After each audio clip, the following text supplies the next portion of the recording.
আসসালামু আলাইকুম। প্রিয় দর্শক, অন্য মঞ্চের আলোচনায় আজ আমাদের সঙ্গে রয়েছেন গত কয়েকদিন ধরে যে পদ না ছাড়ার যে নাটকটা করলেন মমতা বন্দ্যোপাধ্যায়, আমাদের এই মুহূর্তে প্রাক্তন মুখ্যমন্ত্রী। তিনি পদ ছাড়ব না, পদত্যাগপত্র করব না বলে যে নাটকটা করলেন, সেই নাটকের কতটা মঞ্চ সফল হলো এবং সেই নাটকে শেষ পর্যন্ত কার অভিনয় ভালো হলো, কে হাততালি পেলেন, কে জিতলেন, এই বিষয়টা নিয়ে এখনকার আলোচনা। প্রিয় দর্শক, বাংলার রাজনীতিতে নাটক নতুন কোনো ব্যাপার নেই। এখানে বক্তৃতাও নাটক, প্রতিবাদও নাটক, নীরবতাও নাটক, আর কখনো কখনো পদত্যাগ না করা সেটাও একেবারে পূর্ণ দৈর্ঘ্য রাজনৈতিক প্রযোজনা। এই নাটকের কেন্দ্রীয় চরিত্র মমতা ব্যানার্জি, মানে তিনি নাটকের নায়িকা বা নায়ক যেটাই বলুন না কেন, তিনি তাই। নির্বাচনে হারার পর তিনি পদত্যাগ করলেন না, আর সেই এক সিদ্ধান্তেই পরাজয়কে তিনি প্রশাসনিক ঘটনার বদলে রাজনৈতিক সংঘাতে পরিণত করার চেষ্টা করলেন। এখানে প্রশ্ন একটাই, তিনি আসলে কি চাইছিলেন? স্রেফ চেয়ার আঁকড়ে থাকা, না তার চেয়ে বড় কিছু? রাজনীতিতে অনেক সময় হারার পর আসল খেলা শুরু হয়। জেতা মানুষ সরকার পায়, কিন্তু হারা মানুষও কখনো কখনো গল্পটা কেড়ে নেয়ার চেষ্টা করতে পারে, কখনো কখনো গল্পটা সে কেড়ে নিতেও পারে। যেমন একটা দেখুন, এই যে প্রথমটা, যে হারা মানুষ সরকার পায় না, সেটা পশ্চিমবঙ্গে দেখা গেল। আবার জেতা মানুষও যে কখনো কখনো সরকার পায় না কিংবা নানা রকম জটিলতা ওঠে, সেটা এই মুহূর্তে তামিলনাড়ুতে দেখতে পাচ্ছেন। আমরা তামিলনাড়ুর আলোচনা করব না, করব এখন পশ্চিমবঙ্গের আলোচনা। মমতার হিসেবটা সম্ভবত ছিল এই, আমি যদি নিজে না সরি তাহলে আমাকে সরাও, আমি মারব, আমি নিজে সরব না, তোমরা আমাকে সরাও। আর যদি আমাকে সরাতে হয় কিংবা সরাতে যাও, তাহলে আমি চিৎকার করে বলবো, দেখুন, গণতন্ত্রে নির্বাচিত এক নেত্রীকে জোর করে নামানো হলো। সেখান থেকেই তৈরি হতে পারত অপসারিত, বিচার না পাওয়া, অবিচার পাওয়া, এমনকি শহীদ সুলভ নেত্রীর একটা আখ্যান। কিন্তু রাজনীতি তো একতরফা মঞ্চ নয়। একতরফা মঞ্চ নয় যে শুধু নায়িকা সংলাপ বলবেন আর বাকিরা তালি দেবে, এমন তো হয় না। এখানেই মঞ্চে ঢুকলেন রাজ্যপাল এবং তিনি স্ক্রিপ্টটাই নাটকের পাল্টে দিলেন। তিনি মমতাকে আলাদা করে বরখাস্ত করলেন না, বরং সংবিধানের 174/2/বি ধারা ব্যবহার করে পশ্চিমবঙ্গ বিধানসভাটাই ভেঙে দিলেন। আর রিপোর্ট যে খবর অনুযায়ী যে খবর পাচ্ছি, সেটা হলো কেয়ারটেকার মুখ্যমন্ত্রী হিসেবেও রাখা হলো না মমতা বন্দ্যোপাধ্যায়কে। অর্থাৎ এক কথায়, নায়িকাকে শুধু স্টেজ থেকে নামানো হলো না, স্টেজটাই খুলে ফেলা হলো। এমনকি গ্রিন রুমে গিয়ে তিনি যে একটু আবার এক প্রস্থ নাটক করবার চেষ্টা করবেন, সেটাও করতে পারলেন না। মানে গ্রিন রুমে গিয়ে তিনি তার পোশাকটাও পাল্টাতে পারলেন না। এখন একটু সহজ ভাষায় আইনের কথাটা ধরা যাক। 174/2/বি এই ধারার সারমর্ম হলো, রাজ্যপাল বিধানসভা ভেঙে দিতে পারেন। 164 ধারা সংবিধানের তার কাঠামো বলছে, মুখ্যমন্ত্রীকে রাজ্যপাল নিয়োগ করেন, অন্য মন্ত্রীরাও মুখ্যমন্ত্রীর পরামর্শে রাজ্যপাল কর্তৃক নিযুক্ত হন এবং মন্ত্রিসভা শেষ পর্যন্ত বিধানসভার কাছে দায়বদ্ধ। এই ধারাটির আলোচনায় আরও বলা হয়েছে, মন্ত্রীরা রাজ্যপালের গভর্নরস প্লেজার অর্থাৎ রাজ্যপালের সন্তুষ্টি পর্যন্ত তাদের পদে থাকেন। অর্থাৎ মমতা যদি ভেবে থাকেন, তিনি সেটা ভেবেও ছিলেন যে আমি ইস্তিফা দেব না, আমি তাই আছি। সংবিধান সেই সরল অঙ্ক মেনে চলে না। কারণ সরকার শুধু ব্যক্তি ইচ্ছায় টিকে থাকে না, তা টিকে থাকে আইনসভার বৈধতাতে। আর সেই আইনসভাটাই যখন ভেঙে দিলেন রাজ্যপাল, যে ক্ষমতা তার আছে, তখন চেয়ার থাকলেও তার পার থাকলো না। চেয়ারের পা নেই, পা না থাকলে চেয়ারে বসা যায় না। এবার আসি ৩৫৬ ধারার কথায়।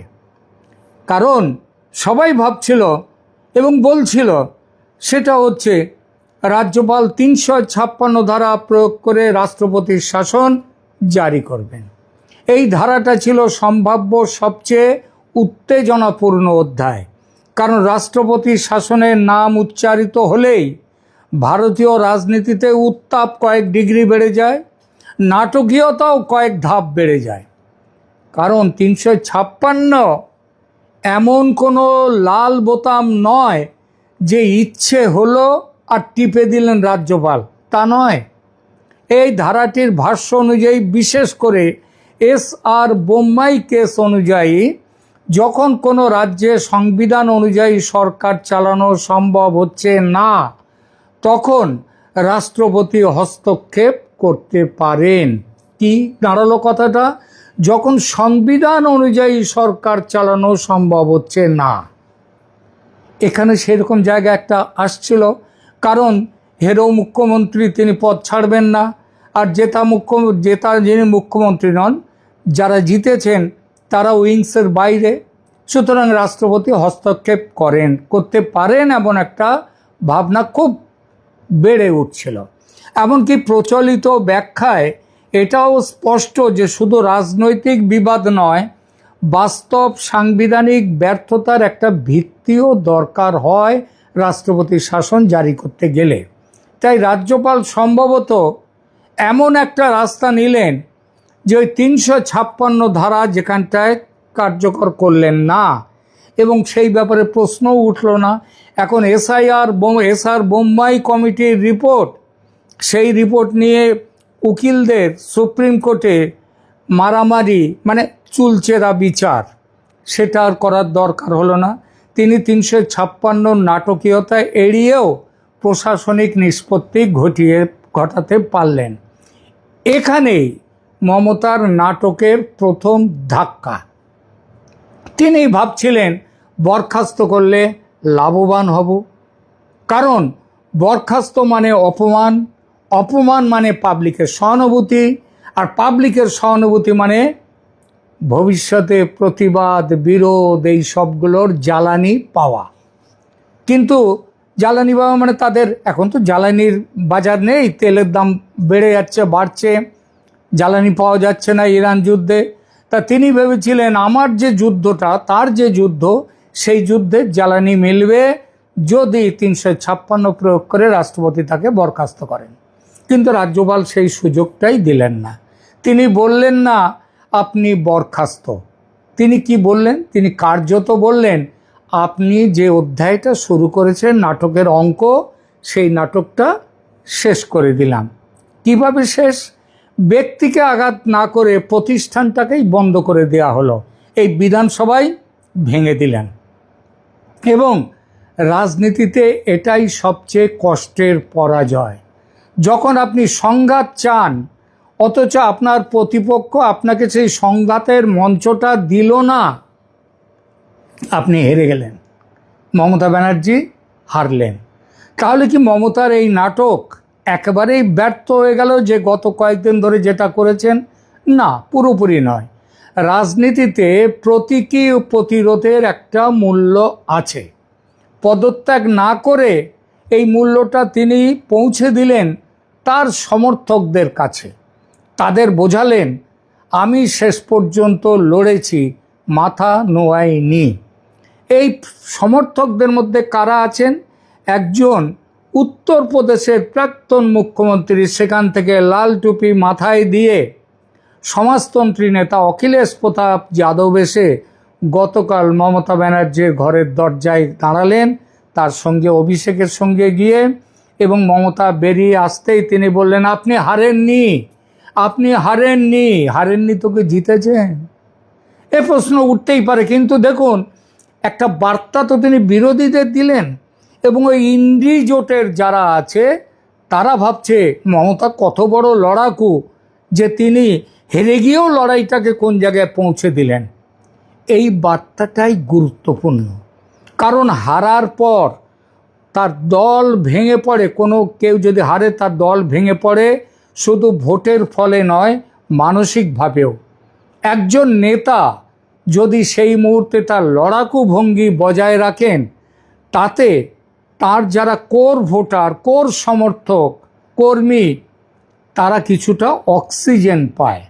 অর্থাৎ আবেগের বাজারে মমতা হয়তো পুরো লস খেয়ে বেরোলেন না, তবে তিনি কিছুটা শেয়ার হয়তো ধরে রাখতে পেরেছেন, যদিও সেই শেয়ারের দাম একেবারে ধসে নামছে সেই শেয়ারের দামে। কিন্তু রাজনীতি তো শুধু কোর ভোটারের খেলা নয়, রাজনীতিতে নিরপেক্ষ দর্শক আছে, ক্লান্ত মধ্যবিত্ত আছে, এমন মানুষও আছে যারা নাটক পছন্দ করে কিন্তু খুব লম্বা সিরিয়াল পছন্দ করে না। তারা নাটক দেখতে ভালোবাসে, দীর্ঘ সিরিয়াল ভালোবাসে না। তাদের চোখে এই ঘটনাটা কেমন দেখালো? একটা সম্ভাব্য ছবি হলো পরাজয় মেনে না নিয়ে শেষ মুহূর্ত পর্যন্ত চেয়ারে ওই লেগে থাকার চেষ্টা। একেবারে সেই ফেভিকলের একটা বিজ্ঞাপন ছিল না, একটা ছোট্ট একটা গাড়ির মধ্যে চারদিকে লোক নিয়ে যাচ্ছে, গাড়িটা চলছে, সেই বিজ্ঞাপন মানে লেগে থাকা, এঁটে থাকা, সেইটা হচ্ছে ফেভিকলের বিজ্ঞাপন ছিল। তো মমতা ব্যানার্জি যেটা করলেন এটা ভবিষ্যতে ফেভিকলের বিজ্ঞাপন হতে পারে। আমার একটি প্রতিবেদনে একজন দর্শক, আমি তাকে এই মুহূর্তে তাকে এই সম্মানটা দিচ্ছি, এই কথাটা তার মাথায় এসছে। তিনি বলে দিলেন মমতা বন্দ্যোপাধ্যায় যা করছেন, চেয়ারে যেভাবে এঁটে থাকার, লেগে থাকার চেষ্টা করছেন, এটা ফেভিকলের বিজ্ঞাপন হতে পারে, যে কেউ তাকে সরাতে পারছে না। তো এই চেষ্টাটা দেখা গেল। আর একটা ছবি, একজন লড়াকু নেতা যিনি জানেন তিনি হারবেন, তবুও তিনি প্রতিরোধ দেখাচ্ছেন। সমস্যা হলো এই দুই ছবির মধ্যে দ্বিতীয়টাকে শক্তিশালী করতে দরকার ছিল দৃশ্যমান অপসারণের নাটক। অর্থাৎ তাকে যদি রাজ্যপাল পুলিশ পাঠিয়ে কিংবা অন্য কোনোভাবে সেখান থেকে টেনে বার করে দেওয়ার চেষ্টা করত, তার নবান্নে যাওয়া নিষেধ ছিল, মানে অলিখিতভাবে, কারণ গেলেই তো ফাইল চুরি করতে পারেন, সুতরাং যাওয়ার কথা ছিল না। কিন্তু তিনি যদি নবান্নে যাওয়ার চেষ্টা করতেন, আমার ধারণা তাকে নবান্নে ওখানকার গার্ডরা ঢুকতে দিত না, সিএপিএফ কিংবা পুলিশ যারাই থাকুন তারা ঢুকতে দিত না। সুতরাং ওই বরখাস্ত করার চেষ্টা করলে শক্তি প্রয়োগ করে তিনি নাটকটা তৈরি করতে পারতেন, কিন্তু সেইটা করতে পারলেন না। বরখাস্তের বদলে ডিসলিউশন, বিধানসভা ভেঙে দেয়ায় আমাকে জোর করে নামাইয়ে দিল এই আবেগময় কেন্দ্রটি, এই আবেগময় যে অবস্থান, সেটা আর কোনো শক্তি পেল না। এবার একটু লাভ ক্ষতির খাতা খুলি। প্রথম খাতা আইনি লাভ। আইনের দিকে উনি যদি জানতেন যে এইটা করলে যদি সরকার করে, মানে রাজ্যপাল করেন, তাহলে আইনগত দিক দিয়ে তিনি লাভ পাবেন, কিন্তু আইনগত লাভের প্রাপ্তি তার কাছে কার্যত শূন্য। তিনি পদত্যাগ করলেন কি করলেন না, শেষ পর্যন্ত সরকার রইল কি রইল না, বিধানসভা রইল কি রইল না, কেয়ারটেকার অবস্থানও তার থাকলো না, তিনি কোনোটাই পেলেন না। এবং আইনের আশ্রয় নেওয়া, আদালতের আশ্রয় নেওয়া, যদিও তিনি হারা কেসেও আদালতে যান, কিন্তু মনে রাখতে হবে সেই কোনো কেসে তিনি জিততে পারেননি আদালতে। আদালতে মুখ্যমন্ত্রী হিসেবে তিনি যে ঝাড় খেয়েছেন এ পর্যন্ত ভারতের কোনো মুখ্যমন্ত্রী কোনোদিন খেয়েছে কিনা সেটা নিয়ে একটা গবেষণা করার দরকার নেই, বলে দেওয়া যায় ওই প্রতিযোগিতায় মমতা সবার আগে। দ্বিতীয় খাতাটা সুতরাং তার কোনো লাভ হয়নি, প্রাপ্তিশূন্য।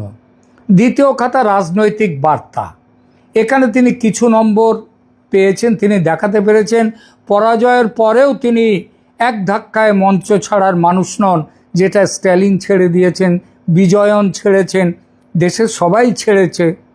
তো এই যে লড়াকু, এই লড়াকুর কতটা মর্যাদার আর কতটা লজ্জার সেটা অবশ্য আলাদা কথা। 3 নম্বর খাতা হলো বড় ন্যারেটিভের যুদ্ধ। এখানেও তিনি কাঙ্ক্ষিত জয় পেলেন না, কারণ শিরোনাম পেয়েছেন সারা ভারতে, কেন অনেক জায়গাতে, ভারতের বাইরেও। বাংলাদেশে কারা বলেছে মমতা লড়াই করে যান, আমরা আপনার সাথে থাকি, জামাত বলেছে। বাংলাদেশে 17 কোটি মানুষ নাকি মমতার সাথে আছে। মানে সত্যি বাংলাদেশ ওরে নিজে কি খাবি, নিজে পায় না শুতে, শঙ্করা রেখে ডাকছে। তাই বাংলাদেশের জামাতের হচ্ছে সেই প্রশ্ন, সেই অবস্থা। এবার আসি, এই প্রশ্ন কার দিকে পাল্লা ভারী হলো? মমতার খাতা তো প্রায় কোনো লাভের অঙ্ক নেই। কার দিকে পাল্লা ভারী? রাজ্যপালের দিকে, নিঃসন্দেহে। কারণ তিনি এমন এক সাংবিধানিক পথ নিলেন যাতে প্রশাসনিক সমাপ্তি হলো, আবার ব্যক্তিগত বরখাস্তের নাটক তৈরি হলো না। একই সঙ্গে 356 ধারার যে ভারী অস্ত্র সেটাকেও সামনে আনতে হলো না। রাজনৈতিক প্রতিপক্ষের দিকে কতটুকু পাল্লা ঝুঁকলো? কারণ প্রতিপক্ষ মমতা ব্যানার্জি তো শুধু পরাজিত হলেন না, পরাজয়ের পর নতুন করে সহানুভূতির ঢেউ তোলার সুযোগও পেলেন না। সবাই হাসছে তার এই লড়াই দেখে, তথাকথিত। এ যেন ম্যাচ জিতে নেওয়ার পর প্রতিপক্ষকে ম্যাচের পরে পোস্ট ম্যাচ যে একটা ভাষণ দেওয়ার সুযোগ থাকে, সেই সুযোগও দেয়া হলো না। সব মিলিয়ে মমতা ব্যানার্জির পদত্যাগ না করার নাটক মঞ্চ সফল হয়েছিল প্রথম অঙ্কের কিছুক্ষণ অবধি। উদ্বোধনী দৃশ্য ছিল জোরালো, রাজনৈতিক বার্তা ছিল স্পষ্ট, সমর্থকদের মধ্যে উত্তেজনা তৈরি করেছিল। কিন্তু যত এগুলো নাটক, স্ক্রিপ্ট তার হাত থেকে বেরিয়ে গেল। কারণ রাজ্যপাল তাকে বরখাস্ত না করে 174/2/B ধারা ব্যবহার করে বিধানসভায় ভেঙে দিলেন। ফলে লাভের পাল্লায় মমতার ঝুলিতে পড়ল প্রতীকী প্রতিরোধ, একটু লড়াকু ইমেজ, আর একরাশ কোর সমর্থকদের জন্য আবেগী বার্তা। আর ক্ষতির পাল্লায় কি পড়ল? শহীদের মর্যাদা পেলেন না, জোর করে অপসারিত হলেন এবং দেশের মানুষকে একরাশ লজ্জা দিয়ে উপহার দিয়ে চলে গেলেন। আর তাই নাটক শেষে ভারী পাল্লাটা গেল রাজভবন ও মমতার বিরুদ্ধ শক্তির দিকে। মমতা শিরোনাম কুড়িয়েছেন, কিন্তু পর্দা নামানোর অধিকার তার হাতে ছিল না। বাংলার রাজনৈতিক থিয়েটারে এটাকেই বলে নায়িকা সংলাপ বললেন, কিন্তু হাততালি পেলেন না শেষে। হঠাৎ করে আলোটা নিভিয়ে দিল অন্য কেউ। এখনকার মতো এখানেই রাখছি, ধন্যবাদ।